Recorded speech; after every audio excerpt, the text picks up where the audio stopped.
Hello guys, welcome সকলকে আমার wrestling YouTube channel wrestling and comedy skit with অনির্বাণে। এবং আমি আজকের রয়ের রিভিউ এপিসোড নিয়ে চলে এসেছি। হ্যাঁ, ওয়ার গেমসের ঠিক আগের এই সপ্তাহের আজকের আমি রয়ের রিভিউ এপিসোড নিয়ে চলে এসেছি আপনাদের সকলের কাছে। এবং আজকে মেন যে ফোকাসটা রাখা হয়েছে সেটা নিউডের ওপর রাখা হয়েছে। লাইক আমার তো তাই মনে হয়েছে, কারণ নিউডে নিয়ে যেটা হলো না, পিওর সিনেমা। লাইক ব্যাক স্টেজের সেগমেন্টটা কোফি আর জেভিয়ারের মধ্যে পিওর ক্লাস, মানে ক্লাসি সেগমেন্ট, দারুণ সেগমেন্ট। এগুলো বাদ দিয়েও কিছু কিছু ভালো জিনিস হয়েছে, কিছু কিছু ফিলার লেগেছে আমার। বাট সাধারণত গো হোম শো ফিলারই হয়, কারণ গো হোম শোতে অতটা কি বলবো, মানে সেগমেন্ট টাইপের জিনিস হয় না, বেশি ম্যাচই হয়। যাই হোক, তো অ্যাভারেজ ঠিকঠাকই গেছে আমি বলবো। তো শুরু করা যাক, বেশি ভুলভাল না বকে। বাই দ্য ওয়ে, শুরু করার আগে বলি, আপনাকেও সিএম পাঙ্কের ওই বিহাইন্ড দ্য সিন দেখেছেন? যদি না দেখে থাকেন তাহলে ডাব্লিউডাব্লিউর ইউটিউব চ্যানেলে যাবেন এবং সেখানে আপনারা অবশ্যই পেয়ে যাবেন সিএম পাঙ্কের 2023-এর যে রিটার্ন সার্ভাইভার সিরিজে তার বিহাইন্ড দ্য সিন। আর খুব ভালো ভিডিও, লাইক ইউটিউবে 10 মিনিটের ভিডিও। আর যেভাবে পাঙ্কের সাথে সবাই হাসি খুশিভাবে কথা বলছিল, র্যান্ডি, জেউসো, ট্রিপল এইচ, সবাই খুব খুশি, পাঙ্ক নিজে খুব খুশি ডাব্লিউডাব্লিউতে ফেরত এসে। লাইক সত্যি ভিডিওটা খুব হোলসাম ভিডিও, মানে খুবই নাইস ভিডিও। আর একটা জিনিস সেটা হচ্ছে যে অ্যাডাম পিয়ার্স আজকের শুরু হওয়ার আগে ফ্যানেদের সামনে অ্যানাউন্স করেছে যে নতুন টাইটেল আসতে চলেছে, উমেন ইন্টারকন্টিনেন্টাল চ্যাম্পিয়নশিপ, মেয়েদের আইসি টাইটেল। এখন আমার প্রশ্ন হচ্ছে যে মেয়েদের আর একটা টাইটেলের কি দরকার ছিল? অ্যাকচুয়ালি না, দরকার ছিল না। বাট আমি গেস করেছিলাম যে মেয়েদের আইসি টাইটেল আসবে, কারণ যদি আপনারা স্ম্যাকডাউন ফলো করেন তাহলে ওখানে দেখবেন যে ইউএস টাইটেলের যে ব্র্যাকেটটা আছে না, ফিমেল, ওখানে একজনও রয়ের মেয়ে ছিল না, সব স্ম্যাকডাউনের মেয়েই ছিল ইউএস টাইটেল ফিমেল টুর্নামেন্টে। লাইক চেলসি, বিয়াঙ্কা, জেড সবাই স্ম্যাকডাউনের। তো রয়ের ফিমেল প্লেয়াররা কি আঙুল চুষবে? অবশ্যই না, তাদের জন্য আলাদা টুর্নামেন্ট হবে ফর দ্য আলাদা চ্যাম্পিয়নশিপ। তো আমি সেই লজিকে আগেই গেস করে নিয়েছিলাম যে মেয়েদের ইন্টারকন্টিনেন্টাল চ্যাম্পিয়নশিপ আসছে। প্রবাবলি আমি লায়রা ভেলকিরিয়া বা ইও স্কাই বা আইভি নাইলও ঠিকঠাক আছে, লাইক 3-4টে অপশন আছে। I think Lyra Valkyria is a better option for the first ever intercontinental women intercontinental চ্যাম্পিয়নের জন্য। যাই হোক, তো শো অ্যাকচুয়াল শুরু হয় গুন্থারকে দিয়ে। আর গুন্থার আসে, বাট গুন্থারের মুখে একটু চিন্তার ছাপ ছিল। আর গুন্থারকে লিটারেলি প্রশ্ন করে, যে প্রশ্ন করার যে মহিলা জ্যাকি রেডমান্ড আই গেস, তো সে লিটারালি প্রশ্ন করে গুন্থারকে যে কোডির কাছে হারের পর থেকে আপনার কনফিডেন্স অনেকটা কমে গেছে, এটা অনেক লোকে ধরতে পেরেছে। আগে আপনি খুব কনফিডেন্ট ছিলেন, আপনার নিজের প্রতি খুব ভরসা ছিল, বাট কোডির কাছে আপনি হারার পর আপনি এতটাই মানসিকভাবে বিধ্বস্ত হয়েছেন যে ওখান থেকে রিকভারি করতে পারছেন না, নিজের প্রতি আপনি আপনার আত্মবিশ্বাস হারাচ্ছেন। তো গুন্থার কিছু বলতে হবে, ডেমিয়ান প্রিস্ট চলে আসে কাটা ঘায়ে নুনের ছিটে দিতে। তো ডেমিয়ান প্রিস্ট গুন্থারকে বলে যে গুন্থার, আমি একটা কথা বলি, তুই সত্যি তোর আত্মবিশ্বাস হারিয়ে ফেলেছিস। তুই সবাইকে দেখাতে চাস যে তুই সেই পুরনো গুন্থারই আছিস, সেই কিলার গুন্থারই আছিস, বাট তুই অ্যাকচুয়ালি সেই গুন্থার নেই। সেই গুন্থারের মধ্যে একটা কিলার ভাইব ছিল, সেই গুন্থার হারতো না, সেই গুন্থার প্রতি সপ্তাহে মার খেত না, সেই গুন্থার যথেষ্ট স্ট্রং ছিল। বাট এখন তুই আর সেরকম নোস। আর আমি বুঝতে পারছি গুন্থার কেন, কারণ তুই চ্যাম্পিয়ন হয়েছিস, সবাই তো আর টাইটেলের ভার নিতে পারে না। তো তুই চ্যাম্পিয়নশিপের ভার নিতে পারছিস না, প্রেশারে হয়তো তুই এরম হয়ে গেছিস, তোর মধ্যে আত্মবিশ্বাস ধীরে ধীরে কমে যাচ্ছে। ওয়েল, আমি এই প্রেশারটা চাই, আমি চ্যাম্পিয়ন হতে চাই গুন্থার। এছাড়া ডেমিয়ান প্রিস্ট আর একটা কথা বলে যে গুন্থারকে, সেটা শুনে গুন্থার খুব রেগে গেছে। তো বেসিক্যালি ডেমিয়ান প্রিস্ট বললো গুন্থারকে যে আচ্ছা গুন্থার, তুই যখন হারবি টাইটেলটা তোর কেমন লাগবে, তারপর আমি সেটাই ভাবছি। তো তখন তুই তখন কি বলবি সবাইকে, যে তুই একটা রাস্তার ছেলের কাছে টাইটেল হেরে ফেলেছিস? তো এটা শোনার পর গুন্থার খুব রেগে গিয়ে লিটারালি ডেমিয়ান প্রিস্টের গায়ে হাত তুলেছে, মাইক্রোফোন দিয়ে মেরেছে, ডেমিয়ান প্রিস্টকে পিটিয়ে নিজের সুপিরিয়রিটি দেখাতে যাচ্ছিল যে ভাইয়ের মধ্যে কনফিডেন্স আছে, ভাইয়ের মধ্যে কিলার ইনস্টিংক্ট আছে। বাট এটা ব্যাকফায়ার করে যায়, কারণ ডেমিয়ান প্রিস্টই গুন্থারকে কেলিয়ে দেয় বাজেভাবে। ইভেন ডেমিয়ান প্রিস্ট একটা রেজার পাওয়ার বম যেটা সেই তুলে দেয়, সেমাসের সেল্টিক ক্রস পাওয়ার বমের মতন। তো ডেমিয়ান প্রিস্ট সেই রেজার এজ পাওয়ার বমটা গুন্থারকে দেয় অ্যানাউন্স টেবিলের ওপর। অ্যানাউন্স টেবিল ভেঙে গুন্থার কেলিয়ে পড়ে যায়, আর ডেমিয়ান প্রিস্ট গুন্থারের টাইটেলটা নিয়ে সেলিব্রেট করে। তো আর একটা সপ্তাহ আমরা দেখছি গুন্থানকে উইক দেখানো হচ্ছে, ডেমিয়ান প্রিস্টকে স্ট্রং দেখানো হচ্ছে। এর থেকে তো পুরো জলের মতন পরিষ্কার যে ডেমিয়ান প্রিস্ট ম্যাচটা হারবে। কারণ ডেমিয়ান প্রিস্ট যেভাবে স্ট্রং দেখাচ্ছে তাতে ডেমিয়ান প্রিস্টই হারবে, গুন্থার তো জিতবে এটা বোঝাই যাচ্ছে এখান থেকে। তো যাই হোক, এরপরে যাই হোক সেগমেন্টটা বেশ ভালো ছিল, আমি এনজয় করেছি। না দ্য নেক্সট ম্যাচ একটা ট্যাগ টিম ম্যাচ ছিল, এলডাব্লিউও ভার্সেস দ্য আমেরিকান আলফা না দ্য আমেরিকান মেড। যাই হোক ম্যাচটা খুব ইন্টারেস্টিং ছিল, ম্যাচটা ভালো লেগেছে, কারণ রেমিস্ত্রো ড্রাগন লির কিন্তু রিং স্কিল বেশ ভালো, লাইক ওদের মধ্যে অরা নেই, রেমিস্ত্রোর মধ্যেও নেই, ড্রাগন লির মধ্যেও নেই, বাট স্কিল তো রয়েছে না, হাই ফ্লাইং মুভ দিতে পারে।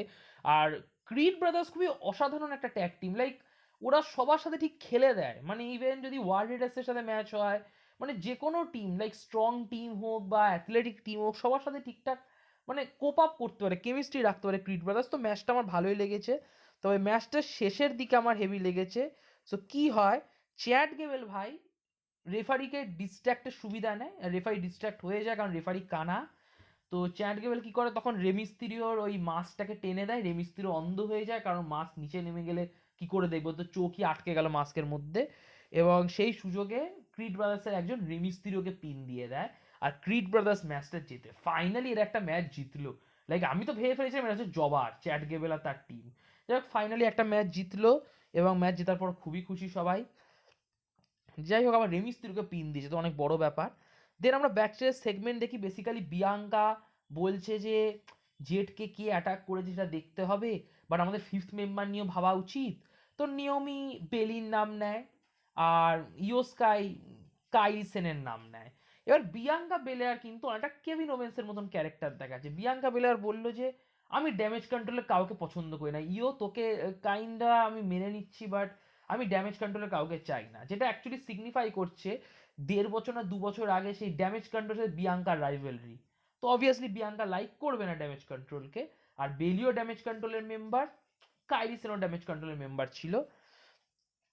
তো যাই হোক তারপর রিয়া রিপ্লি আসে, এবং রিয়া রিপ্লি বলছে যে আমার কোনো যায় আসে না যে কাউকে ফিফথ মেম্বার হিসেবে নিয়ে নাও, আমার তো লিভ মর্গানকে পেটানো নিয়ে কথা, আমি তো লিভ মর্গানকে পেটানোর জন্যই আছি ম্যাচটায়।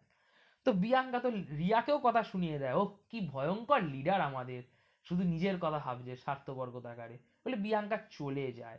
তো বেসিক্যালি বিয়াঙ্কা তো হিল হচ্ছে, এগুলো দেখে বোঝা যায়, লাইক কথাবার্তা হিলিশ।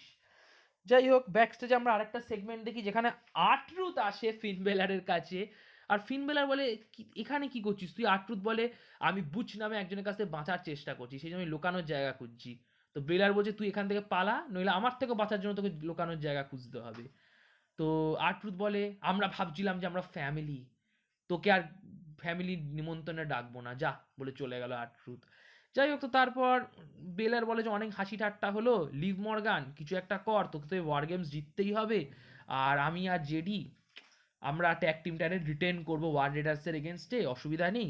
শুধু একটা কথাই বলি, আমরা কেউ লিডার নই, বাট তোরা যদি আমার কথা শুনিস, ফিনবেলারের কথা শুনিস, তাহলে একটা ভালো ফ্যামিলি আমরা। লাইক এটা কিরকম ডায়লগ দিল ফিন বেলার, লাইক বেলার কিন্তু মনে মনে লিডার হতে চাইছে, যতই ও বলুক, কারণ এই কথাটা এটাই বোঝা যায় যে আমার কথা শুনলে আমরা খুব ভালো একটা ফ্যামিলি। ঠিক আছে, আর আমি বেলারকে দোষও দেবো না, বেলার সবচেয়ে সিনিয়র, বেলারের বয়স আছে, লাইক ডমিনিকের থেকে তো 12-13 বছরের বড়, লাইক ওর কথা সত্যি শোনা উচিত ডমিনিকের। যাই হোক এদিকে লুডভিক কেইজারের সাথে ব্রন ব্রেকারের ম্যাচ হয়, যে ম্যাচটা খুবই ইন্টারেস্টিং ম্যাচ ছিল, ভালো ম্যাচ ছিল। আর ব্রন ব্রেকারের ক্যারেক্টার টুইনের ক্যারেক্টার রাইট নাও, লাইক ও ফেসও না হিলও না, ওর সাথে যে পাঙ্গা নেবে তাকেই পিটিয়ে দেবে। তো যাই হোক ভালো কথা, ম্যাচটা সব ঠিকঠাক চলছিল, ম্যাচটা দারুণ হচ্ছিল। তো ব্রন ব্রেকার স্পিয়ার দিতে যাবে লুডভিককে, তো লুডভিক কাউন্টার করে দেয়। দেন লুডভিক তার একটা মুভ দিতে যাবে, সেই ওই লিথেল যে মুভটা রয়েছে, যেখানে অপোনেন্টকে শুইয়ে রাখে ওই স্টিল স্টেপের কাছে, আর গিয়ে দৌড়ে এসে লাথি মারে। তো ওটা লুডভিক দিতে যাবে, সেমাস পেছন থেকে আসে, সেমাস এসে লুডভিককে পেটায়, ম্যাচ বন্ধ হয়ে যায়, নো কন্টেস্ট। দেন সেমাস আর ব্রন ব্রেকারের ঝামেলা লেগে ওরাও একে অপরকে মারছে, লুডভিকও মারছে, তিনজনের মধ্যে এ ওকে মারছে, ওকে মারছে, অনেক সিকিউরিটি লাগে তিনজনকে আটকাতে, আর অ্যাডাম পিয়ার্স পাগল হয়ে যায়। এবার এবার আপনার কি মনে হয় অ্যাডাম পিয়ার্স কি করতে পারে, তিনজনে সাসপেন্ড বামাল করার জন্য? Obviously not, triple threat match survivor series আমরা পাচ্ছি ব্রন ব্রেকারের ইন্টারকন্টিনেন্টাল চ্যাম্পিয়নশিপ নিয়ে, অ্যান্ড খুব ভালো, লাইক ট্রিপল থ্রেট ম্যাচ তো খুবই এনজয়মেন্ট ম্যাচ, আর আমি খুব মুখিয়ে রয়েছি ম্যাচটার জন্য, ভালো হবে। ব্রন ব্রেকারকে আমার ভালো লাগে, সেমাসকেও ভালো লাগে, লুডভিক, এবার লুডভিক টিফানির বয়ফ্রেন্ড, একটু jealous, but never mind, Ludwig as a person, as a wrestler খুব ভালো রেসলার, মানে ডিসেন্ট রেসলার, তো ম্যাচ দেখতে মজাই আসবে। ব্যাক স্টেজে আমরা জেউসোর সেগমেন্ট দেখি। সো বেসিক্যালি নিউ ব্লাড লাইনকে মানে ওজি ব্লাড লাইনকে প্রশ্ন করছিল যে সিএম পাঙ্ক আসতে আপনারা কেমন ফিল করছে। তো স্যামি বলে যে সিএম পাঙ্ক তো ঠিক আছে, কিন্তু ও তো লাইফে অনেক কন্ট্রোভার্সি কাজ করেছে, তো আমি জানি না পাঙ্ককে বিশ্বাস করা যাবে কিনা। তো জিমি বলে কাম অন স্যামি, পাঙ্ককে আরামসে বিশ্বাস করা যায়, পাঙ্ককে পল হেম্যান এনেছে, ভাইস ম্যান এনেছে। লাইক জিমিউস একটু বেশি পলকে বিলিভ করছে। এই পল হেম্যানের জন্যই কিন্তু রোমান তোদেরকে ইউজ করেছে, স্যামিকে ইউজ করেছে, তা তোরা পল হেম্যানকে খুব সহজে বিলিভ করছিস। যাই হোক, নেভার মাইন্ড। তো দেন জেউসও হাইপ আপ করে স্ম্যাকডাউনে জ্যাকব ফাতুর সাথে ম্যাচ আছে এবং ও জ্যাকব ফাতুকে দেখে নেবে। স্পয়লার অ্যালার্ট, স্ম্যাকডাউন আগেই রেকর্ড হয়ে গেছে গত সপ্তাহে, আর জ্যাকব ফাতু ম্যাচটা জিতেছে। Never mind.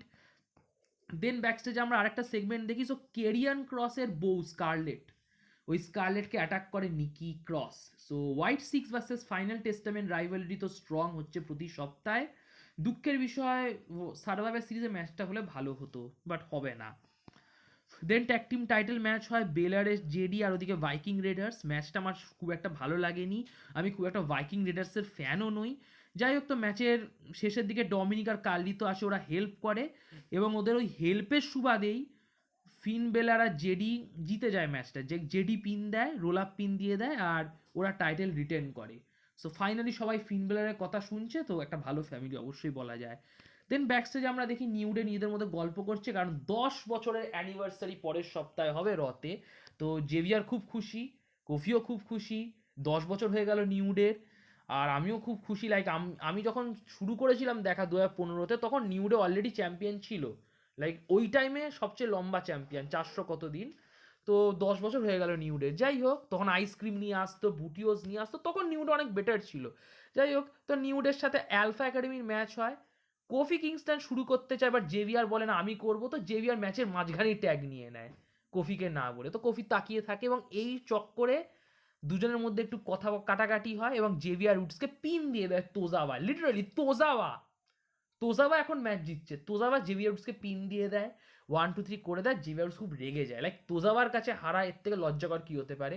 তো জেভিয়ার উডস খুব রেগে যায় এবং জেভিয়ার উডস কফিকে গজগজ করতে করতে ব্যাক স্টেজে চলে যায়। এবার ব্যাক স্টেজে জেভিয়ার উডস কফিকে বলে দেয় যে তুই খেলা ভুলে গেছিস, তুই এখন খেলায় মন নেই, তোর রেসলিং স্কিল গার্বেজ হয়ে গেছে।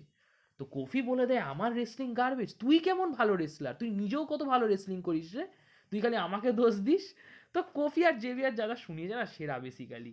তো আমাদের একটা এরকম পয়েন্ট এসেছে যেখানে কফি বলছে যে যে আমি তোর জন্য কত কি করেছি জেভিয়ার, ঠিক আছে, তোকে আমি আমার আইসি ইন্টারকন্টিনেন্টাল টাইটেল শট দিয়েছি, আমি হাঁটু গেড়ে তোকে ওই মুকুট পরিয়েছিলাম কিং অফ দ্য রিংয়ে, তুই কি করলি? তুই টাইটেলও জিততে পারলি না, মুকুটও রক্ষা করতে পারলি না, তুই আমার কোনো হেল্প মানে কোনো মর্যাদা দিতে পারলি না আমি যা যা করেছি তোর জন্য, ঠিক আছে। এছাড়া কফি এটাও বলে যে তুই নিজেকে বলিস যে তুই চ্যাম্পিয়ন মেটেরিয়াল, তোর মতন একজনের কাছ থেকে চ্যাম্পিয়নশিপের কথাই মানায় না, কারণ তুই কোনোদিন চ্যাম্পিয়নশিপ জিততেই পারবি না, তুই এখনো একটা টাইটেলও জিতিসনি। আর ওয়ার্ল্ড চ্যাম্পিয়ন আসা তো ছেড়ে দে জেভিয়ার, সেটা বিগির মধ্যে কোয়ালিটি ছিল, আমার মধ্যে কোয়ালিটি ছিল, তোর মধ্যে কোয়ালিটি নেই, তাই তুই ওয়ার্ল্ড চ্যাম্পিয়নও হতে পারবি না। তো এতে জেভিয়ার তো খুব রেগে যায়। জেভিয়ার বলে ও আমি যথেষ্ট ভালো নই না, তো আমি যথেষ্ট ভালো কিসে, তোর জন্য মার খাওয়ার জন্য, তোর জন্য খাওয়ার জন্য। তো ফাইন, এসব বলতে থাকে এবং লাস্টে জেভিয়ার একটা কথাই বলে কফিকে, যেটা শুনে কফির চোখ মুখ উপরে উঠে যায়। জেভিয়ার বলে যে আমি তোকে সাপোর্ট করেছিলাম, সবাই তোকে বিশ্বাস করেছিল এবং আমরা কফি মেনিয়া তৈরি করেছিলাম, তুই চ্যাম্পিয়ন হয়েছিলিস, বাট এসব কি হলো, তুই 7 মিনিটে ব্রক লেসনারের কাছে হেরে গেলি, 7 মিনিট না 7 সেকেন্ডে লেসনারের কাছে হেরে গেলি, আর তারপর তুই এত ভীতু কখনো ওর কাছ থেকে রিম্যাচও চাসনি। এবং এতে কফির রাগ হয়েছে। ডুড, দুজন দুজনকে যেগুলো বলেছে একদম ঠিক, লাইক কফিও যা বলেছে একদম ঠিক, জেভিয়ারও যা বলেছে একদম ঠিক। শুধু দুজনের মধ্যে মারামারি হওয়াটা বাকি ছিল, দুজনই একে অপরের দিয়ে খুব রেগে ছিল। এবং জেভিয়ার বলে যে আজকের মতো থাক, পরের সপ্তাহে দেখা হচ্ছে, 10 বছরের অ্যানিভার্সারি। আর কফি বলছে ঠিক আছে, পরের সপ্তাহে দেখা হচ্ছে বলে দুজন চলে যায়। দুজনেরই মনে রাগ, বুঝতেই পারছি কি হবে পরের সপ্তাহে রতে। নেভার মাইন্ড, লাস্ট ম্যাচ আর মেইন ইভেন্ট হয় নায়া জ্যাক্সের সাথে বিয়াঙ্কা বেলের। ম্যাচ ভালো ছিল, আমার ভালো লেগেছে। ওয়ার গেমস অ্যাডভান্টেজ ম্যাচ, যে জিতবে তার টিম অ্যাডভান্টেজ পাবে। তো বিয়াঙ্কা আর নায়ার ম্যাচ ঠিকঠাকই ছিল, বাট আমার সবচেয়ে বেস্ট লেগেছে যেটা মুভমেন্টটা, সেটা হচ্ছে যে বেলি আসে ম্যাচের শেষে রেফারি ড্রেস পরে। ভাই রেফারি ড্রেস পরে কেন এলো আমি বুঝলাম না, রেফারি ড্রেস না, ওরকম লাগছে, বাট যাই হোক বেলি আসে। আর বেলি এসে নায়াকে ডিস্ট্র্যাক্ট করে, নায়া পড়ে যায়, টার্নবাকেল খোলা টার্নবাকেলে মুখ লেগে যায়, নায়া ইনজিওর্ড হয়ে যায়, দেন বিয়াঙ্কা একটা স্প্ল্যাশ দিয়ে দেন, পিন করে দেয় নায়াকে। সো বিয়াঙ্কা নায়াকে পিন করে দিল, ঠিক আছে, নেভার মাইন্ড। সো যাই হোক, বেলির সুবাদে বিয়াঙ্কা ম্যাচটা জিতলো, বিয়াঙ্কার টিম অ্যাডভান্টেজ পেলো, and fine. So Bianca team advantage পেলো, ইটস গুড। তো আপাতত বিয়াঙ্কা এখন বেলিকে বিলিভ করছে, বেলিকে বিশ্বাস করছে, আর বেলি হবে 5th মেম্বার। Typical WWE. আমি ভেবেছিলাম হয়তো আলেক্সা রিটার্ন করবে বা শার্লেট, না, ইটস বেলি। থাক, আমি এটা নিয়ে কিছু বলতে চাই না। যাই হোক, এভাবেই শো শেষ হলো, আর এখন আর ওয়ার গেমসের জন্যই ওয়েট করতে হবে, কিছু করার নেই।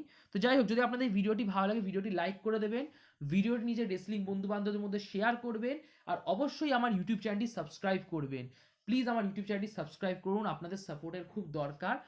নোটিফিকেশান বোতামে ক্লিক করবেন যাতে সময় মতো আপনারা ভিডিওর আপডেট পেয়ে যান। কমেন্ট বক্সে কমেন্ট করে আপনারা আপনাদের অপিনিয়ন জানাবেন। So like, share, subscribe, notification বোতামে ক্লিক, আর কমেন্ট বক্সে কমেন্ট। শুভরাত্রি, নমস্কার।